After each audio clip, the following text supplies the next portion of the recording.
Hi, we're sisters Elaine and Brenda. Welcome to the Body Wealth Podcast, a space for conversation about the wealth that really matters. Your best health. Hi, Laura. It's good to see you. How are you doing today? I'm doing great. Happy to be here with you all today. How are you? I'm doing really well. I'm excited to talk to you. So welcome to the Body Wealth Podcast. Before we get into it, we'd like to let you introduce yourself to our listeners. So what would you like to tell them? I'm a lifetime runner. I'm a former Division I collegiate runner, and I've taken up the hobby and started running marathons in my adulthood. So I guess that's a good background. Well, thank you. And that's part of what we're going to talk about today. I know that you've been running for most of your life. So when did you start and how did you get into it? I started when I was in middle school, so I was a little bit late to coming to sports, I'd say. My brother had always, done sports, but I came to it because when the 1996 Olympics happened, I watched them when I was like 8 years old, and I saw Jackie Joyner-Kersee, and it made the biggest impression on me in my entire life. I couldn't believe that I had never seen this before, and I always enjoyed running, and so I said, when I'm old enough, I'm going to run, my first opportunity, and I was able to run when I got to middle school, and so that's really how I started running and doing sports just generally. And I remember Jackie Joyner-Kersee. Was it her speed or her fashion that caught your attention? With her, she did so many events. Like she did the long jump, but she was a head chaplain, so she did so many different things. And to me, it was just like, this is amazing. I didn't know all of these events existed, and it just seemed like something that I could do. Like I have no hand-eye coordination, so you don't want me touching anything, like basketball or nothing, but I can run in a circle, and I can run and jump. Those are things that I can do. So that's kind of like how I came to that. Yeah. She's on like a barbarian. Right. So what are your specialty events then? When I first started, I did pretty much all the sprints. So 100 meters, 200 meters. I did the long jump, the triple jump, relays.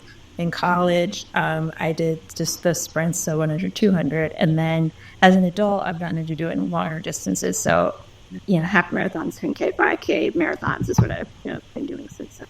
Oh, wow. So I think of like people who are athletes in college, and if they don't go professional, I just always assume that maybe they stop participating in the sport. So what made you keep going? Well, the thing about it is that like most people who do sports in college, you are not going to go professional. And then depending on your sport, there may not even be, that might be the end of, the end of it. So for me, I actually did think I would stop running. I thought, okay, maybe I'll do a marathon or something, later in life, just for the challenge of it.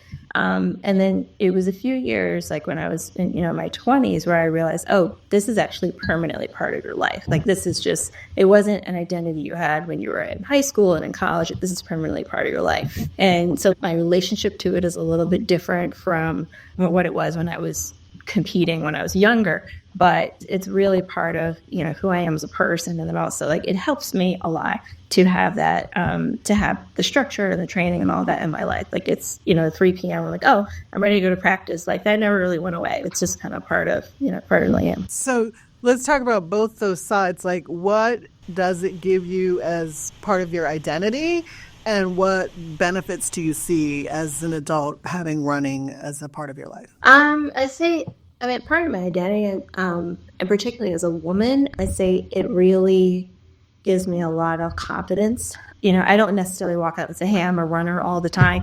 But I think that it does give me a lot of confidence in being able to say I can set a goal.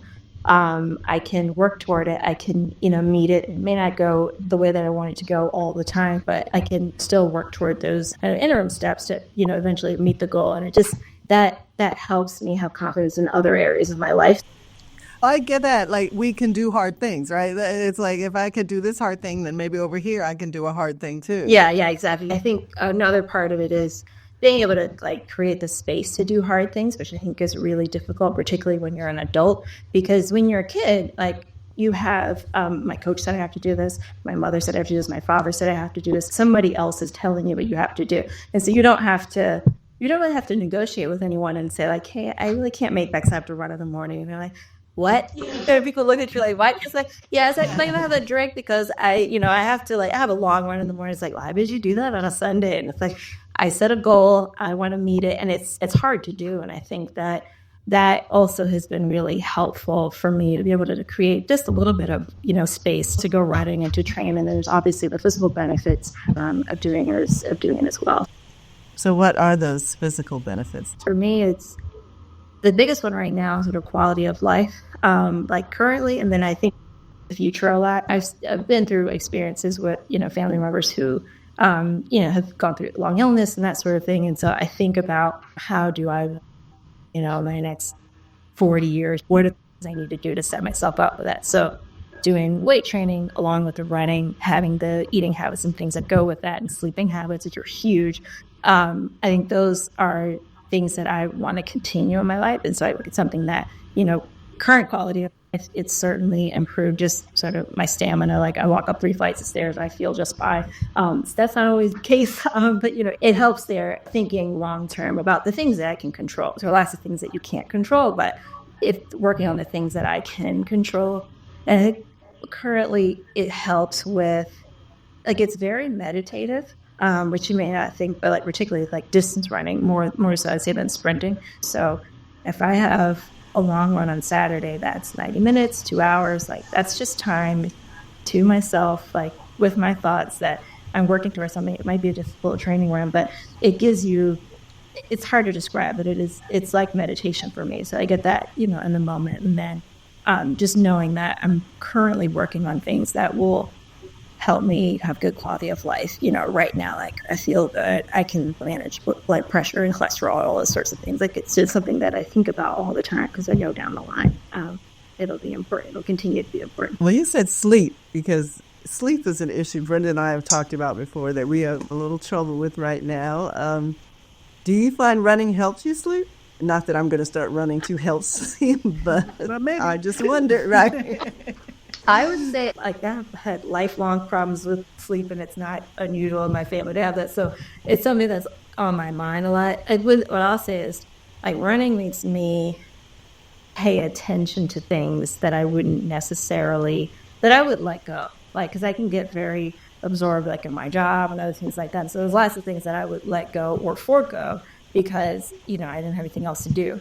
Or, I thought something else was more important. Well, if I'm going to do well on this half marathon I have in March, and it's, February right now, I need to make sure that my training runs are going well. And so if I haven't slept before Saturday's run or Tuesday's Harlem Run, then I'm not going to do well, And so it makes me pay attention, and I notice much sooner when I haven't slept, because when I do those, if I get up at 5 a.m. on Tuesday morning and I'm trying to do a long run or a hard workout that day and I didn't sleep well the night before, I'm going to feel it at about 5:25 a.m. and it's going to feel terrible. And so it's one of those things that helps me, monitor it and take it seriously. I think it's one of those things we'll sleep when we're dead, or it doesn't matter, it's not that big a deal. But when you can see the differences in real time, that changes things. And there's so much research on the effect of poor quality sleep, not just on your performance, but on your long-term health disease, diabetes, and all those things. You can have higher risk because of poor sleep.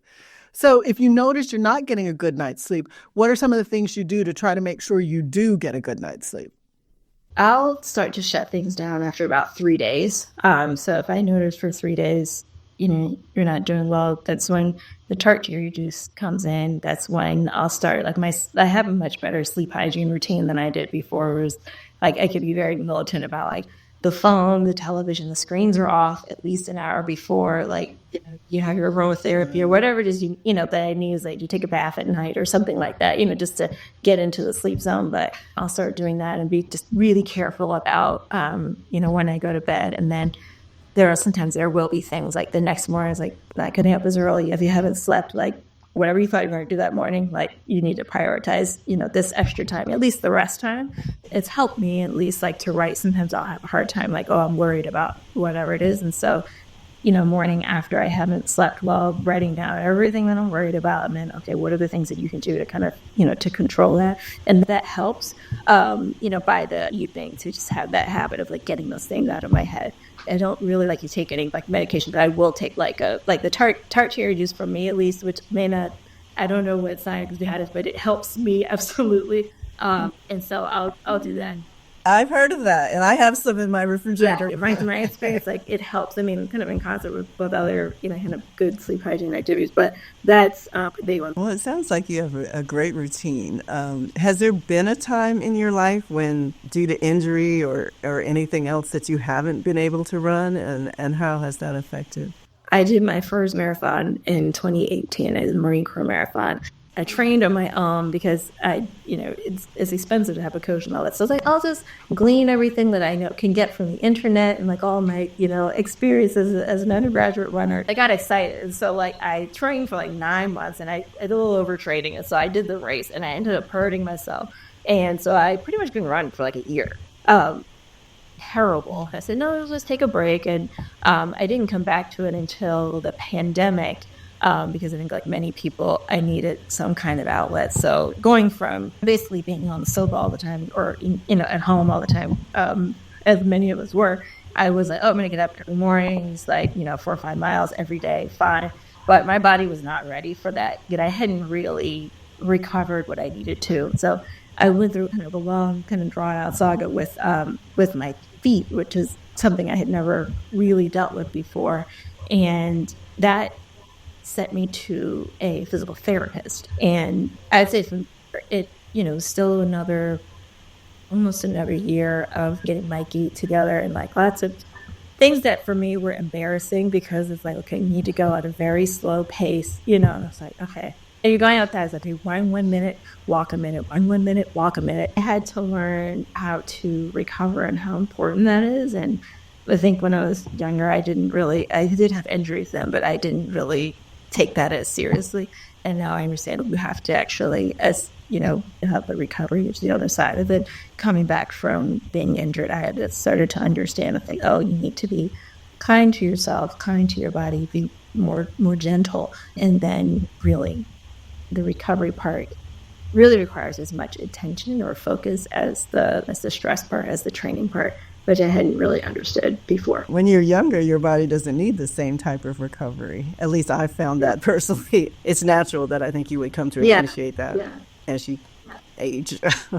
So for that year, almost 2 years when you weren't running, were there any effects on your mental health? I mean, that was a big shift. Yeah, mentally it was really tough. So not having that as an outlet or, a thing I could do, that was a shift for me. And so I tried other things, but nothing really sticks or stuck for me in the same way. So in some ways I really didn't do anything like physically because I couldn't do that. And so, there was a pickup game of soccer, like with some friends during the pandemic, and do that occasionally, but in a limited sense because I really couldn't move as well as those used to. That made me feel I felt very vulnerable because I'm used to lifting and running and training and being able to do what I want. And so it was really tough there to feel like, if something happens, my body's not going to respond in the way that I'm used to it responding. Did it make you feel less capable in other areas? Yeah, because I train like 6 days a week. Each time I do it, you get a little confidence boost. And like, I completed that. Boom. So I was like, you probably got it. I'm a very goal-oriented person. So like each time I can like check that off the list, successful workout, I feel great. And so being without that, it just, it's very easy to spiral and feel like, nothing's going well. And just, it's really hard without that little, that kind of regular confidence boost, or even just having a goal to look forward to. I love a deadline or like having a big goal, like that sort of thing. And so it's tough. It was really tough to not have that and then feel confident in other areas of my life, for sure. It's biological also, where there's, endorphins or something that are released when you're doing that. And so you have not just, I met that goal, but you actually have a real physical experience of feeling happy and well and good and right in your body. So I can imagine that had to be hard not being able to do that. Is there a social component for you for running? I'd say when I was training when I was younger, certainly it was very social. I think you think of track and field as being a very individual sport, but like when your team has 50 people on it, there's a lot of downtime, there's a lot of time, at meets in particular. And so it's actually very social. Now I haven't really joined any like running clubs or anything like that, but like I've go do a track workout sometimes in the morning where there's a running club, they're having their regular meeting. And so it's very easy to be social with them there. I work with a coach, which is helpful. And so there's like a community of the other people that, she coaches. So we don't necessarily like train together, but there is a little community there that we'll talk about, like, I had a hard run this weekend, or I have an event coming up, or what did you think about this gear? I think that, there is a social aspect of it, but for me, I work with so many people that it's helpful to have a space that's less social, and it's just, every day, you're going to get at least 45 minutes, just your thoughts and yours. So Just popped in my head when you were talking, like, what do you think about when you're running? Well, it depends. If you can share. Yeah. So, on good days, nothing. And it really is the meditative space. So on a good day, time will pass. And I'm just like, I'm looking at the Potomac and I see some birds and whatever. And it's just like really nothing. On hard days, all the anxieties will come up. And so that's a whole other story. And then generally I try to stay within like the set of the workout that I'm in. So, okay, you have 15 more minutes like this, transition to the next thing, and think about form or how I'm breathing or this little thing that make sure that I'm staying in that, in that moment to be helpful. So it's not just physical, it is a mental exercise. Yeah. So I want to go back to your choice to run in college, because being a college athlete is a huge commitment. It sort of defines a lot of your college experience. Can you talk a bit about why you chose to be a college athlete and how that affected your college experience? Yeah, my decision was something I made as a child, honestly. So when I was about 10, I decided where I wanted to go. Because somebody had told me, it's in Philadelphia and you can run track and field there. And I was like, oh, great.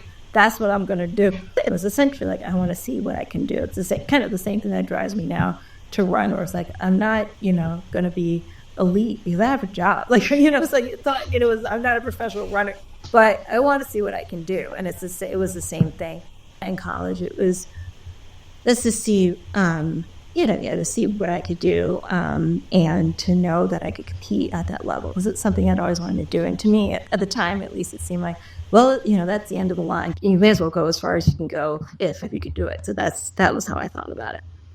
And how did it affect your college experience? For me, it was sort of a mixed experience. It wasn't exactly what I was looking for, but I mean, it shaped much of my experience, like in terms of who I was around. Like in many ways, I didn't know a lot of my peers who were not on either my team, the men's team, or in another sport. But I think it helped give a lot of structure to my time, which I appreciated. I really was able to push my limits in the way that I wanted to.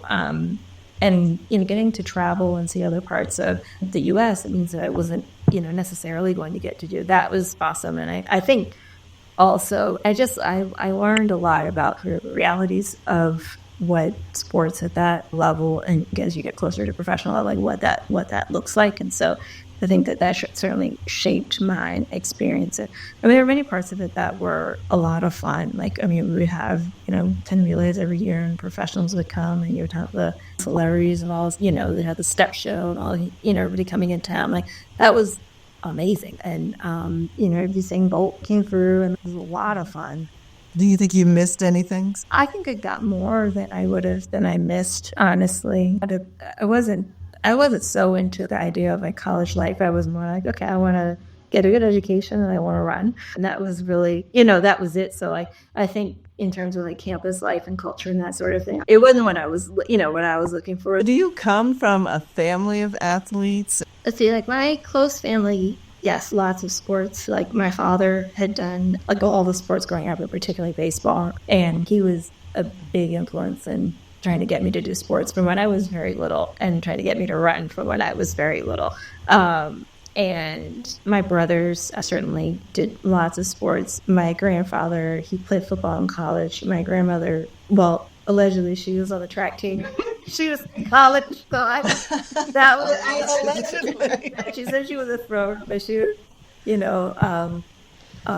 tall and very slim. So I wonder about that. But that's what she said. Our grandchildren will be like, allegedly, our mothers were on the drill team in high school. That's interesting to me because you're mentioning all men when you're talking about athletes in your family. So, there's been a lot of talk recently about equity between men and women in professional sports. And did you find any difference? Yeah. I mean, I'll go back to what you said about mentioning men. Because I'll say I have one of my aunts who did endurance sports, like she did the A's ride, she did marathons and stuff when I was growing up.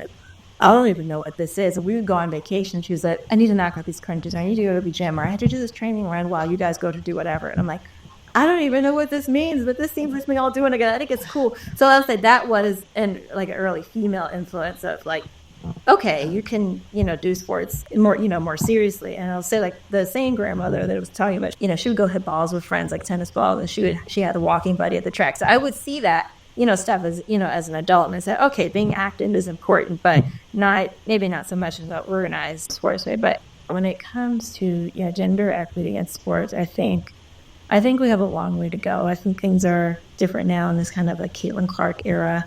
And as if changed things, particularly in college sports and what you're saying in the WNBA. But when I was training, I talk about this a lot with my running coach. She ran at the same time I did, and then she got hurt because of how she was being trained. And so, her journey is maybe not what you think it's going to be when you're, 12 away in a track field. But I think that a lot of the ways that women were trained when I was training, were very different than they are now. When I would go in the weight room, and we would have football coaches who were training us to lift, and the lifting for running, not even just being a woman, is very different than what you do when you lift for football. And and something the other things about how we were trained as if as if we were small men, was just I'm not, it's you have to think about it. So I think there's lots of things I think are, very different. When I was training, I think women are taken more seriously too much. I to see the excitement in women's sports. If you just even think about the Olympics, and a lot of the big races really were the women's races. So Sadie McLaughlin-Leroney, or you have Sha'Carri Richardson, and just a lot of the big exciting races. There were the women's races. You see our times are going down much faster than the men's times, are going down as you get more specialized training, get more sophisticated in how you coach and train women.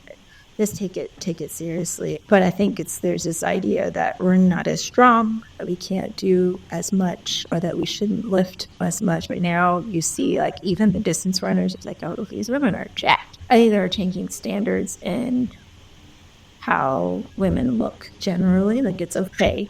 Is it because there was a time, and I think there's some homophobia around this, but it's oh, you don't want to look too masculine, or you don't want to, you want to. So I think that those things are changing. I just think there's more attention being paid to it.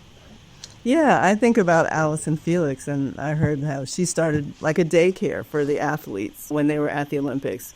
The things that were specific to women generally, they shouldn't be, but they are sometimes specific to women, and creating the environment for them to be successful within the lives that they live. Yeah.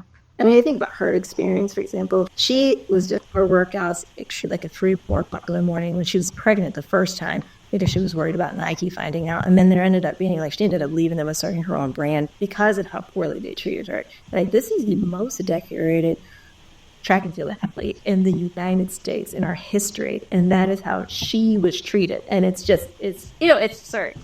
I do have a pair of sage. It's hard not to get kind of worked up about how poorly she was treated. But, that's a continuum of society. So Mrs. Jackson was a school teacher in D.C. public schools. And she told me that if you got pregnant, you could work up until you showed.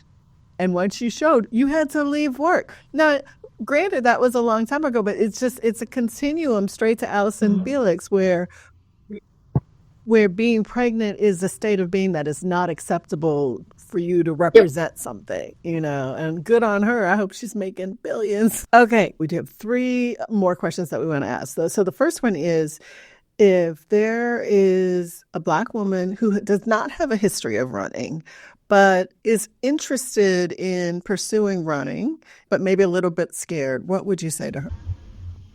Well, first, why do you want to run over doing something else? Like, do you know why you want to run? Is it important to you to have a community? Or do you want to do it on your own? Because sometimes when you're uncomfortable, it's helpful to have a community.